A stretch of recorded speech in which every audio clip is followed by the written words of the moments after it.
Hi there, everybody. My name is Bryce Rankins, and this is my co-host, Brian Romero. Hello there. You are a bold one. And now let me shimmy off my cloak very sensually. And we are here today to talk to you guys about the first wave in Phase 1 of Star Wars: The High Republic. Yes.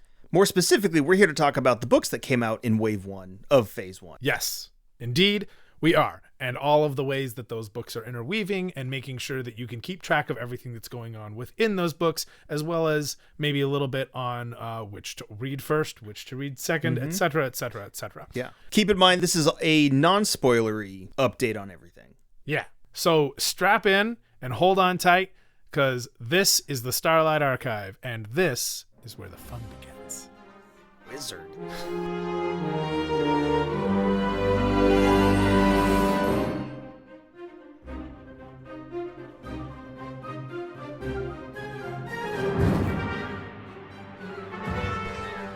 Hi, everybody. Welcome to the Starlight Archive. We're going to talk about books today. Brian and I are longtime readers of Star Wars fiction. We are both industry professionals who work in and around the film industry, and we are here to talk to you about navigating the High Republic, which is a three-phase, if you will, story initiative put forth by Lucasfilm Story Group. So, Phase 1 begins with 3 major novels. Brian, what are those novels? We have Light of the Jedi from Charles Soule.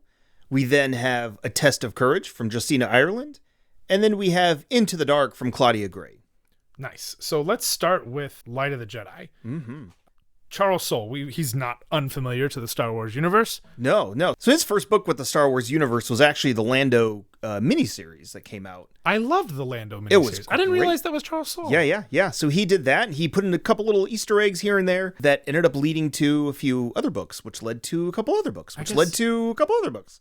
So it's really cool the way he sprinkled stuff in to kind of give himself an opening later on to open up storylines and different things. I guess that makes sense that his first book is Lando. He has openly said before that he likes Lobot a lot. Yeah. And he does love kind of holding on to those characters, which I think is something that we see in a lot of these books, is these writers holding on to certain characters and making sure that they can kind of find ways to make them work again. Not that Lobot has made an appearance in the High Republic. I'm just going to get that but he's actually out of the way. He actually has a really great story arc within the Star Wars mainline that Charles is writing. Yeah. Yeah. So Charles Soule wrote the Vader book. Yeah, so he started with Lando, and then he went on to the Poe Dameron book, wrote all the issues for there, which was a great run. Is that the one with Poe Dameron hanging out by the Force tree? Yes. Oh my gosh. A little bit, yep. Non-stop bangers, this guy. Yeah, and his run started just before, chronologically within Star Wars, started just before The Force Awakens, a couple of years, and then goes through the end, or just after The Last Jedi. So we're in good hands as far as somebody who is familiar with the Star Wars universe. I know in that interview we watched from Star Wars Explained, he talked about there's still that pressure of writing well, but he's like, I think I've got my feet under me as far as knowing how to write within the Star Wars universe and how to tell that story. Definitely. Which is nice. Yeah, and he had a great mini-series in Obi-Wan and Anakin, showing Anakin's kind of original, like, do I really want to be a Jedi? Thoughts, but also sprinkling in a little bit of our buddy Sheev and them becoming BFFs. We do love Sheev. Yeah, we do. But also he did the Rise of Kylo Ren miniseries. Which does come up later without getting a little bit too ahead of ourselves. Weirdly, without getting too ahead of ourselves in a book while we're talking about these other books. Anyway, let's get to these actual connected. Books. It is all connected. Let's get to these books. The Light of the Jedi. This is the book that starts the entire run off. The entire High Republic starts with The Light of the Jedi. Yeah. And ordinarily, I think going forward with this podcast, I want to make sure that we are linking back to previous books and going through who's this character, how do they relate to each other, et cetera, because sometimes it's hard to keep track of some characters that haven't been around for 4 or 5 books before they show back up again. Right. But in this case, I don't know that we have to go that deep into that. No. And what's nice about this book, starting everything off, there's kind of a lot of characters, but you're not supposed to know who anybody is. Like, this is the intro book, so this is what's going to introduce everybody. Yeah, if I was going to tell you about Harry Potter, I wouldn't explain the entire wizarding world versus muggle world before letting you just read chapter 1 of Harry Potter and the Sorcerer's Stone. Yeah. Or for our British friends, the Philosopher's Stone. So maybe we don't have to go too far into that, at least for this one, because it's all self-contained within the book. Right. But this book has a lot of interwoven storylines. Yeah, I think you put it best where it's like a Love Actually storyline. It really is. You're following so many things tangentially. It's like Love Actually or Valentine's Day or one of those, except Elzar Mann's not going to stand in front of Avar Kriss holding a sign that says, "To me, you are perfect." Although, maybe he should. Yeah. I don't think the Jedi would like that. No, I think it's kind of frowned upon, but you know what? We don't care. Yeah. No. And Taylor Swift also isn't there, if you were thinking this was a little bit too close. Spoilers. Yeah, no Taylor Swift in this whole thing. But she was in Valentine's Day with Taylor Lautner. Oh. And they were in love. The Taylors. Didn't they date for a hot second? I don't know. Not important. Anyway, so there's a lot of plot lines interwoven here, and we have a lot of Jedi being introduced, and I don't think it's necessarily spoilery to just list them real quick. Yeah, no. Name them, Brian. Oh, man. So here we go. We have Avar Kriss, we have Elzar Mann, we have Stellan Gios, which those three will come in kind of big time going forward. Those are, I wouldn't say that's our big three characters, but they're very prominent in the books and the comics and the audio dramas. And yeah. So we got those three. We then have Estella Maru, who's the head of operations of Starlight Beacon. We like him. We do love Estella Maru. We then have Porter Engle, who's the Blade of Bardota. More on that later. More on this later. Indira Stokes. We have Loden Greatstorm and his Padawan, Bell. Ah, Bell Zettifar. Yeah. We love Bell Zettifar. We do. He's such a cool dude. Yeah. We then have Nibasik and her Padawan, Bariaga, who's a Wookiee. Full name, Bariaga Agabury. Yes. Which I just found out like 2 days ago, and I'm sure it says it somewhere within the books. A few times, but most of the time it's just Bariaga or just Barry. Yeah, most people are calling him Barry, but like Bariaga Agabury. Yeah. Like, for the record, he's one of my favorite characters in this whole thing. Barry's the best. Yeah. And then we've got some Joramali and Skier. Yeah. But we also have some familiar faces. Yeah. So Yoda's around. We have Yariel Poof. And Opal Rancisis. Yaddle's in and around these books every once in a while. So it's, some of these characters that have continuity-wise long lives because of their species are in these books. They may not be super big main characters, but they're around and they do serve important roles. We also have a bunch of other characters that are going to be coming in that are bad guys, but we have intentionally left that blank because spoilers. Yeah. You can get to that later. And then we have non-Jedi too that are really cool. I really, really liked the character Hedda Cassette or Cassette, who's this awesome captain of a ship called the Legacy Run. Yeah. And the people who are on the Legacy Run are really kind of endearing. I really liked Serge Eucarian. He was like, I felt like there was something very real about his character, which I really liked. And then there's also a character named Mervyn Getter and Vel Karan. And there's this really awesome kind of, I don't know if you'd call him a programmer, maybe hardware engineer named Kevin Tarr. And then there's Joss and Pika Adrian. They're citizens that are going to get caught up in this whole thing. And then we actually get to see this really cool organization that we haven't seen in Star Wars as far as I know yet, which is the Republic Defense Coalition. Yeah. And we have a couple people there with Finial Bright, which I love any captain named Bright because I'm a Gundam fan. But there's also a character named Peoples, and Peoples has Peoples problems. What? I don't know that Peoples has Peoples skills. And then a character named Inamin. And we have a bunch of new planets that are coming in. I don't know that I fully understood how all the planets worked initially, so I feel like we could go over that a little bit, in that this is largely happening in the Hetzal system. Yeah. Not a system we've really talked about very much in current canon. Right.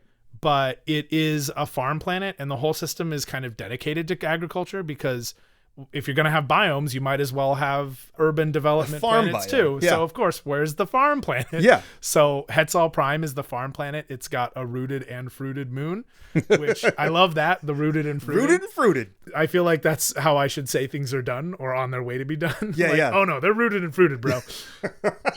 Let's get rooted and fruited, bro. Oh, that's a whole different podcast. But, the rooted moon is darker, which is, kind of, I guess maybe they've got onions over there. Yeah. And then the fruited moon is a warmer climate. And there's other planets. There's Abdallas. There's this other space where there's no planets called No Space, which you've heard us reference before. And then there's a planet called Elfrona. Yeah. And there's also Naboo and Coruscant. a Santeca compound. Yep. And by the way, the Santecas are here. Yeah. Those Santecas from Force Awakens. Yes. And most importantly, new chancellor named Lena So, who we've talked about in the podcast before. In our previous episodes, she has 2 giant Arcanines. They're not actually Arcanines. No. They are Targons, which sounds kind of like Arcanine. I'm just going to say it. But she's giant cats. 2 gigantic like lions. Lion. Yeah. Like, they're like pet bodyguards. Yeah.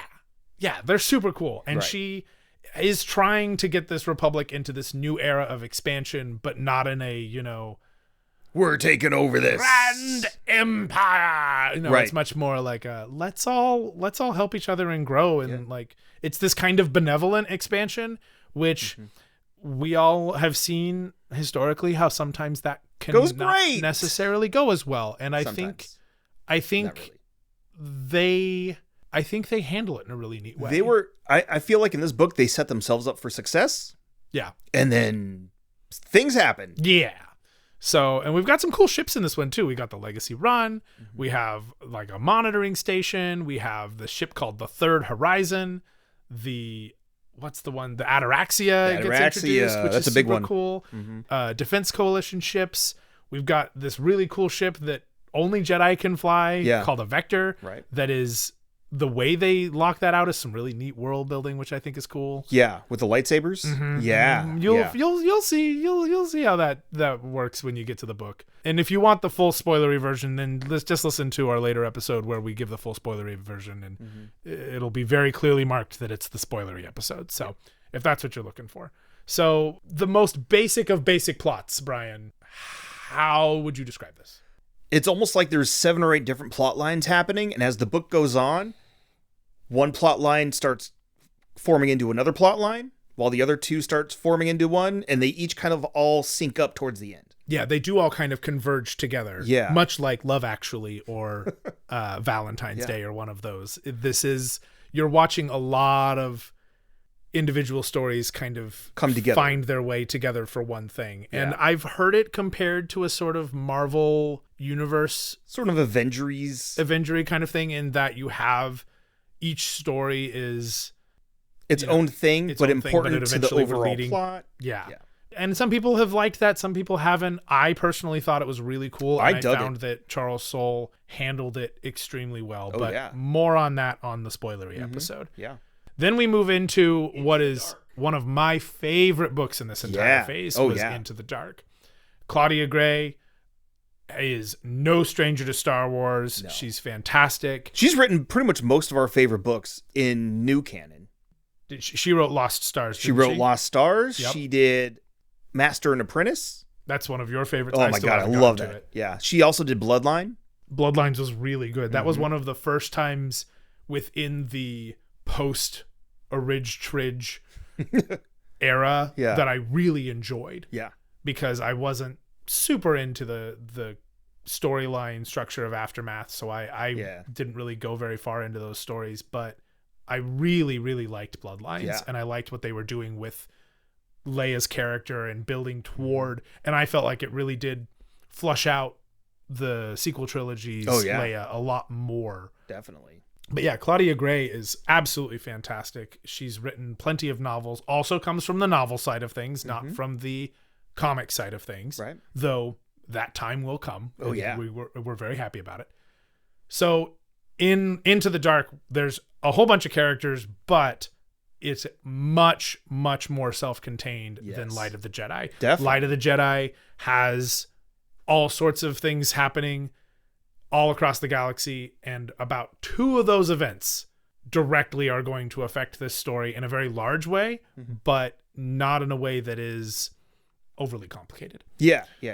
So we've got Reith Silas, Des Rydan, Comac Vitus, and Orla Jareni are all on their way to the Starlight Beacon dedication ceremony. Yep. Everything leads to the Starlight dedication ceremony. Even the High Republic Young Jedi Adventures cartoon on Disney Plus leads you to the dedication Starlight Beacon dedication ceremony, We love the dedication ceremony. It's a really good nexus point, I think, for this entire story. It really is, yeah. To move forward. It kind of ties all these things together. So they're on their way, but they can't find a good ship, so they wind up getting on Matthew McConaughey's ship. Matthew McConaughey is not actually his name, obviously. His name is Leox Jassy, and he's basically Matthew McConaughey. He is, and like Claudia Gray has said, she built her character around Matthew McConaughey in space. Yeah, in a later book, he'll even find a way to squeeze in an all right. But they get onto his ship called the Vessel, and he is the captain of the vessel along with his co-pilot, Affie Hollow, who is an up-and-comer in what's called the Bine Guild, and she was raised by a character named Scover Bine, who took her in after the untimely death of her parents. And because it's Star Wars, it's got to be about parents. Oh, yeah. But most importantly, the navigator on this ship is by far the most just rizzed out, sexy, awesome character.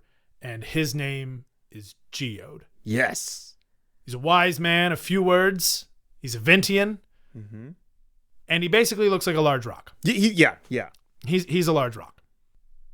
And he's great. We love him. We Like, love one Geode. of the best characters, and weirdly very well written, despite him never saying anything. yeah. And it's interesting seeing his, I don't know, I guess people, it's interesting seeing everybody online react to him. It's very, very divided. It's one of the most polarizing things I have seen.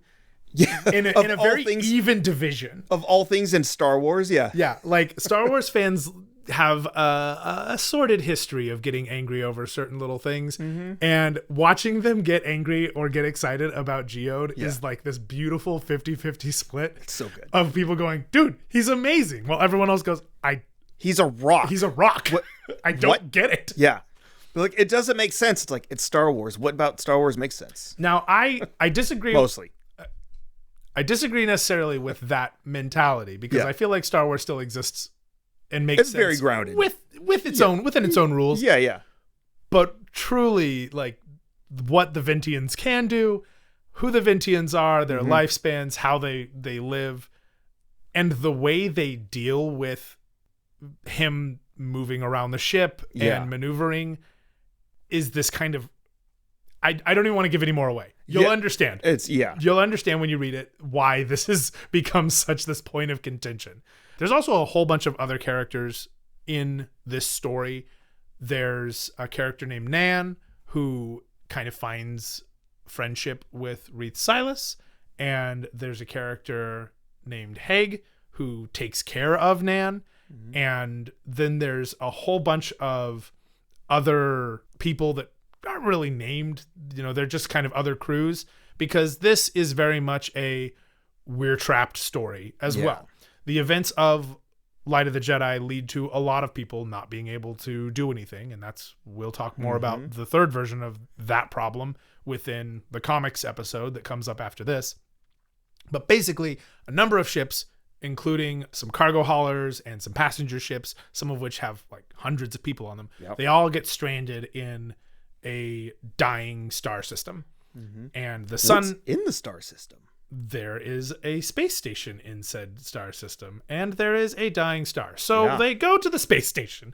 Through some, because you got to be protected. So everybody goes to the space station, and the space station is, the question is, do we spoil it? And I'm going to say a little bit. The space station is the Amaxine station, first seen in The Rise of Kylo Ren. So it's this overgrown space station with tons of plants on it. It is not the pristine, lush place that Snoke has made it in The Rise of Kylo Ren. It is overgrown. It is tended to by a bunch of gardening droids.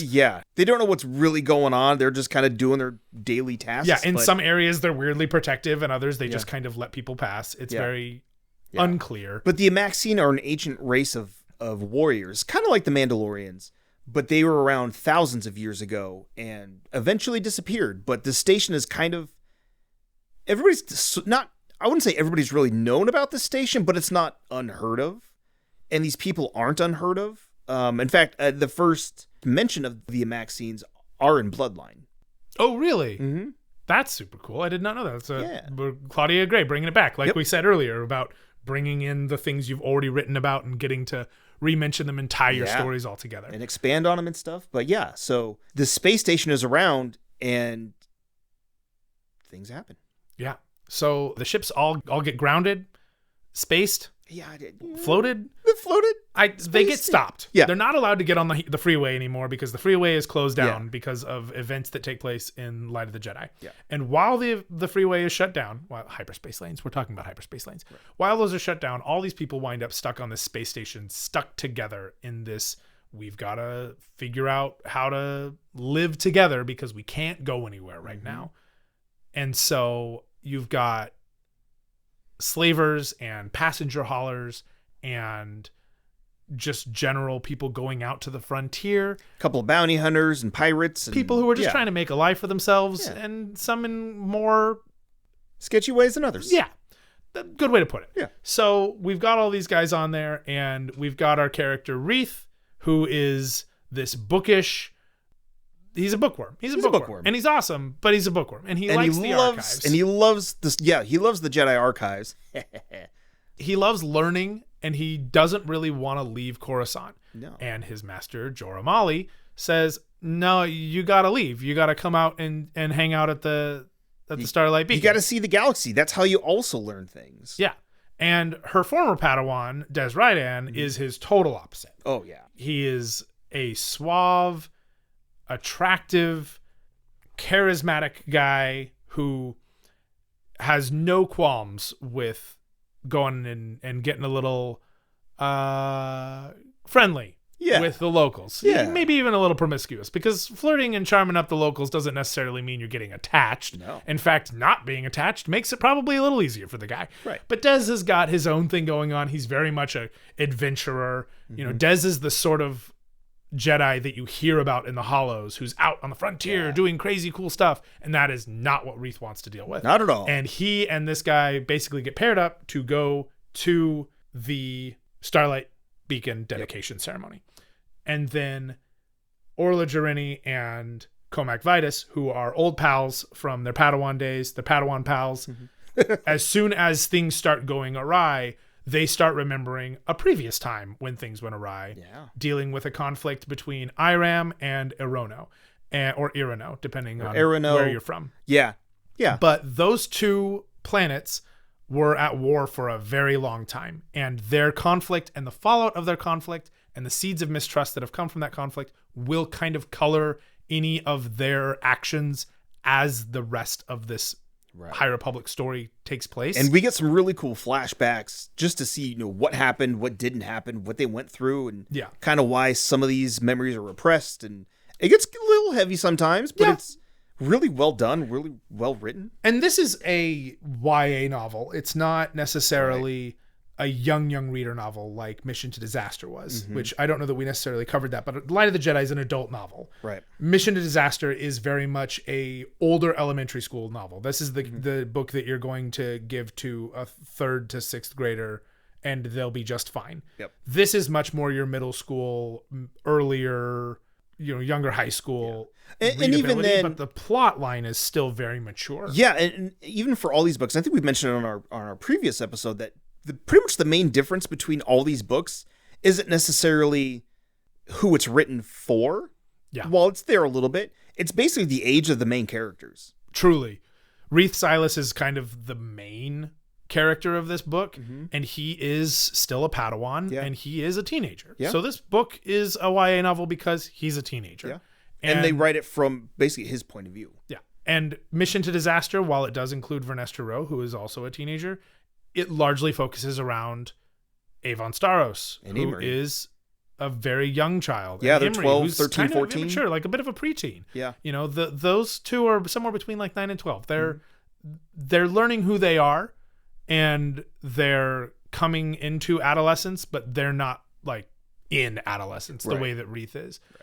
And then regarding like this Iram and Erono conflict, you are talking about something that is a lot more serious, but those flashbacks are when Orla and Comac were teenagers. Yeah. So we're again talking about teenagers in the story, and I will stand up and defend YA novels and the like Oh, yeah. Till the cows come home. I mean, Luke's 18. He's a teenager. Yeah. Star Wars started with teenagers. Yep. And Luke, while he is 18, still plays with toys and makes whirring sounds in his hut.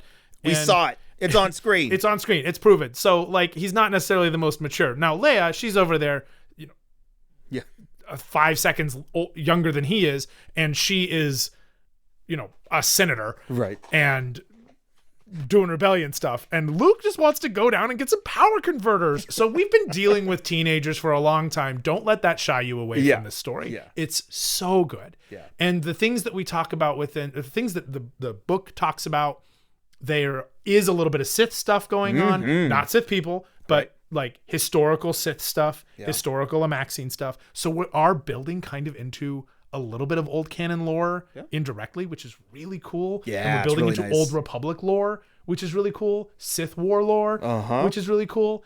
That kind of thing.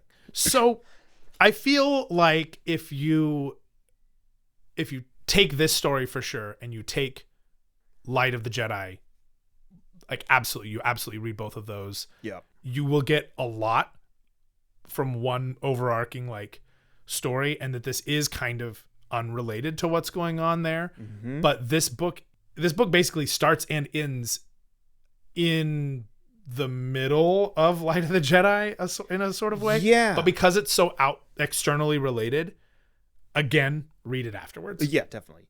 And because Light of the Jedi happens over, probably a couple month period. And there's even, believe there's like a time jump in the last couple chapters going to the dedication where everybody's trying to get to in all the other books. Even in the comics, this reading order works out just fine. Yeah. And it's not confusing. It's not going to get all jumbled up. Mm-hmm. Yeah. But who wrote A Test of Courage? So Test of Courage was written by Justina Ireland. And that's what we're going to say we should read next, which is pretty fairly agreed upon online with like the Utini timeline, as well as like the few timelines that are on the subreddit, the High Republic subreddit, and a few of the YouTube videos we've seen. Justina Ireland has been writing, novels for about 10 years now. She's coming into the Star Wars continuity also initially with Lando. Oh. Her first book was Lando's Luck. Oh, and that was a novel, not a comic, whereas Charles Soule Mm-hmm. kind of enters into this via a comic story. Right. Justina Ireland is going to come in via an actual book, but she wrote A Journey to Star Wars, The Rise of Skywalker. She wrote Spark of the Resistance, and then she also wrote that Lando's Luck story, which was part of that kind of Flight of the Falcon initiative that they were doing. Yeah. But those were also starting in that same Skywalker era that a lot of this started with. Yeah. Justina Ireland has a lot of experience in kind of dealing with these offshoot stories that don't necessarily push the main storyline, but really help support it and hold it there, which is really important, especially in this initiative, because things might start off seeming like they're only a supportive thing, and then as the characters start to move in and out of each other's books, you'll start to go, oh, I really do need to know what happened with this person, et cetera, et cetera. And nothing super spoilery, but one of the main characters in the book, Vernestra Rowe, was announced to be in the show The Acolyte. Yeah. And so right there you see importance. This is her first major appearance. I think she briefly showed up in Light of the Jedi towards the end of the book, but so did like pretty much every single other Jedi in this whole initiative. And I would love to keep the audience completely spoiler free, but unfortunately we know that she's not going to die. Yeah. But we're also reading a children's book, so we're not exactly expecting characters to die. Right. So it's, you'll be fine. But sometimes it happens. There's also a character named Imri Kenteros. Yep. And also his master, Douglas Sunvale. That's right. And there's not really any major nihil of note in this, and without spoiling the first book that we just talked about, I certainly wouldn't want to get too much into the details of that anyway. Right. I mean, we talked about the nihil in the previous episode. Yeah, and we've kind of their basic who's structure. there and who isn't, etc. But we don't want to go too much into there, and because who's present, who's not might give things away. So we'll hold things off there. And then there's also a couple of people who will show up in the book that are not Jedi, obviously, because not everybody is a Jedi in Star Wars. Wow. Yeah, you can't really truly have Star Wars without a couple of Han Solos. So Yeah. we have Honesty Weft. He is not your Han Solo character, but he's pretty cool. And then we also have Avon Staros. Avon Staros being kind of the young, upstart, smart aleck kid. And if her attitude wasn't enough, we have J6, whose attitude is more than enough. So good. Sometimes there's always a plucky droid. Plucky, sassy droid around. But there's a difference between C-3PO, who is a worrywart, Yeah. and R2, who can be a bit of a smart aleck himself. Yeah. Or even Chopper. Or Chopper, who is ready to start a war crime at any moment. Our hero. But then you have your droids that are a little bit more rambunctious, like L337, and who might, cause some more problems because they actually can speak. Chopper, you only understand Chopper after, 3-4 seasons. Then you're like, oh, I speak Chopper now. This is weird. Very fluent. Oh, man, he swears a lot. But L337, I feel like, kind of walks so that J6 could run. Because J6 starts off much as this sort of worrywart caretaker droid, and as this series moves on, she kind of goes a little HK-47. Yeah, but it's cool because I think they upgrade her systems enough. They do, which is a really cool aspect we don't get to see a whole lot. Avon Staros is constantly upgrading and tinkering with J6, which I think is really, really cool. And we get a little bit more of that also with another book down the line later on, yeah. Which with what is essentially a souped up gonk droid. Yeah. But that's another episode for later down the line. Anyway, back to the plot. Largely we start on Hayleap, which ends up being a very important planet throughout the series. But then we go to a jungle moon and we just kind of jungle moon. Yeah. They got to survive because they crashed there because Star Wars. And we kind of see how they get out of it. Well, hit us with the main plot. All right. So basically, Master Douglas is the martial leader of the Jedi outpost on Hayleap with his Padawan Imri. Eventually, Vernestra Rwoh, who's the youngest knighted Jedi Knight in generations at 15, who got sent on a mission to escort Avon Staros, who is Ghirra Staros' daughter. And Ghirra Staros is a big major player senator. Yeah. We end up seeing a lot of her going forward in a few of the books. Yeah. So one of the small things that starts here, but then again weaves in and out of the rest of the series, which is really cool. Yeah. So if you choose not to read this book because it's not part of a lot of essential lists, you miss out on some good intros. You miss out on some really good intros, but at the very least, find out what happens in this particular story. Like listen to our spoiler version of this episode so that you can really get the deets on who Avon Staros really is and how that starts and some of the things that she does, because it does end up coming up in later phases, some of the actions that she takes on the jungle planet going forward. Right. So what happens is Avon's kind of the, I guess, stuck up, sort of uppity troublemaker. And Ghirra's like, I got to do something about this. So I'm going to play Odin and send Thor to Earth. And so basically she sends her from Coruscant, where she's living and grown up and going to school, out to the Outer Rim to basically just see the world. She's going to see the galaxy and hoping that does something for her daughter. She's definitely one of those too smart for her own good, gets herself into trouble kids too. Yeah. Like there's definitely that element of, oh, this is that gifted kid. Yeah, 100%. Getting into trouble all the time because they're understimulated and they're trying new things. Yeah. And a lot of those things wind up involving upgrades to J6 that should not be happening when J6 starts like swearing. Yeah. So we get to see a lot of her science brain at work, which is awesome. So that happens. That's kind of how she ends up on Hayleap with the Jedi and the Jedi friends. And so Vernestra's first mission as a Jedi Knight is to basically escort Avon around to make sure she stays out of trouble for a few weeks to months. It's not really sure. Yeah. It's not something that Vernestra's happy about either. No, but she's excited to have her first mission. She's excited for her first mission, but she's also kind of in this, I am the young knight, and therefore my job as a young knight is to babysit. Yeah. That's not necessarily exciting. But she kind of tries to take that actor perspective of like, there's no small parts, only small actors. I gotta pay my dues. No small missions, only small Jedi. And she also talks to herself too, like, oh, this is an important senator's child. Yeah, she kind of treats it as I'm your bodyguard. J6 is your nanny. And J6 is supposed to be her nanny, basically babysitter figure. Yeah. But J6 is easily outsmarted by Avon because she knows all of her systems. Of course she knows where her weak points are. Yeah. So eventually, it's fairly early in the book, they get invited to the Starlight dedication ceremony. So this happens just after a big plot point in Light of the Jedi that'll affect things. But the book starts technically before Light of the Jedi even begins. The very beginning of the book, multiple pages it said it starts the before. Prologue is, yeah. So this book starts before, but very quickly becomes kind of concurrent with what's going on, and then eventually matches up with this. But because of how removed it is, even I will be the first to tell you I am not happy with super out of chronological order like reading things, especially with like big events. Oh yeah. I want everything to kind of happen beforehand unless everything is intentionally chronologically distorted like a Tarantino film. Yeah. Which will come up a lot in future conversations about reading orders. Oh, we'll get there. Yeah.